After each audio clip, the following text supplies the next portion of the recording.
Ashoka the great, Chandragupta Maurya, ये सभी अपने टाइम के one of the powerful king रह चुके हैं। बट व्हाट इफ आई से इंडिया में एक ऐसा भी एम्पायर था जो न सिर्फ India, even Malaysia, Singapore, Thailand, Bangladesh, Cambodia, इन सभी जगह पर रूल कर चुका है और इसे वर्ल्ड में one of the longest time survive करने वाले एम्पायर में से एक माना जाता है। Yes, I am talking about the Chola empire, जो सक्सेसफुली अपने ecosystem, powerful army, beautiful architecture और वर्ल्ड ट्रेड के लिए जाना जाता है, जिसने न सिर्फ लैंड इवन ओशन पर भी अपना कब्जा हासिल किया। सो आज की इस वीडियो में हम इसी पावरफुल एम्पायर यानी कि चोला एम्पायर के बारे में जानेंगे। सो बिना टाइम को वेस्ट करे स्टार्ट करते हैं आज के इस वीडियो को। अगर हम बात करें इस एम्पायर के ओरिजिन की, तो ऐसा माना जाता है 9th सेंचुरी में विजयलिया ने साउथ के इस रीजन में पल्लवास को हरा करके तंजावुर को अपने कब्जे में ले लिया और आगे चल के यही तंजावुर चोला एम्पायर की कैपिटल बनी और यहीं से शुरुआत होती है चोला एम्पायर की। देन इसके बाद आते हैं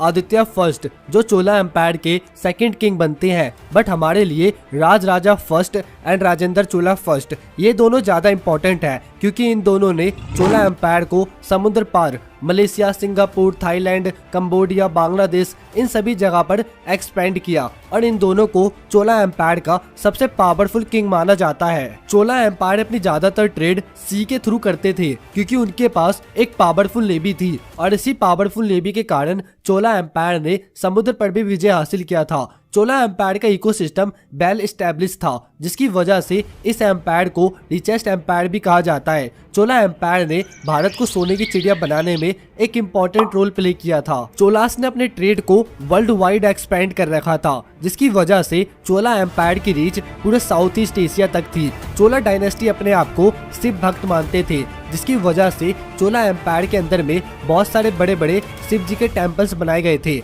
अगर हम चोला एम्पायर के आर्किटेक्चर की बात करें तो बृहदेश्वर मंदिर, ऐरातेश्वर मंदिर और भी ऐसे बहुत सारे बड़े बड़े मंदिर चोलास के द्वारा बनाए गए थे। अगर हम इन मंदिरों को ध्यान से देखें तो इनमें बहुत ही ज्यादा डिटेलिंग की गई है और उस टाइम में बिना किसी टेक्नोलॉजी के इतने ज्यादा बड़े और ब्यूटीफुल मंदिर बनाना किसी चमत्कार से कम नहीं है। राजेंद्र चोला फर्स्ट ने चोला एम्पायर को गंगा नदी तक एक्सपेंड किया, जिसकी वजह से उन्हें गंगाई कोंड का टाइटल मिला, जिसका मतलब होता है गंगा नदी पर विजय हासिल करने वाला। और इसी विक्ट्री को सेलिब्रेट करने के लिए राजेंद्र चोला फर्स्ट ने गंगाई कोंड चोलापुरम नाम से अपनी एक नई कैपिटल डेवलप किया।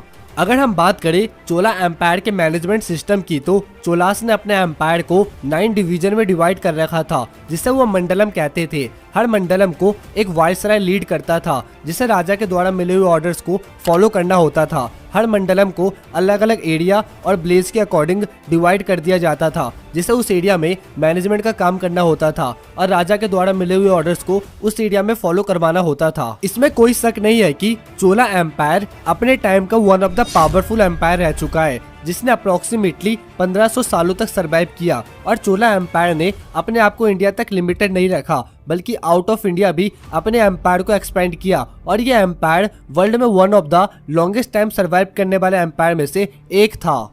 सिर्फ चोला ही नहीं, बल्कि इंडिया में और भी ऐसे बहुत सारे पावरफुल एम्पायर रह चुके हैं जिसे हमसे छुपाया गया है। आई नो ये सुन के आपको थोड़ा बहुत तो अजीब लग रहा होगा, बट रियलिटी तो रियलिटी है। No one can change reality into false. अगर आपको ये समझना है कि चोला डायनेस्टी का एंड कैसे हुआ, तो कमेंट सेक्शन में पार्ट 2 जरूर लिखना, जिसमें मैं डिटेल में आपको ये बताऊंगा कि चोला डायनेस्टी का एंड कैसे हुआ। और अगर आपको वीडियो अच्छी लगी तो लाइक करके शेयर जरूर करना, और अगर मुझे सपोर्ट करना है तो चैनल को सब्सक्राइब जरूर करना। मिलते हैं कुछ टाइम बाद एक और फाड़ू वीडियो के साथ। जब तक के लिए बाय एंड टेक केयर।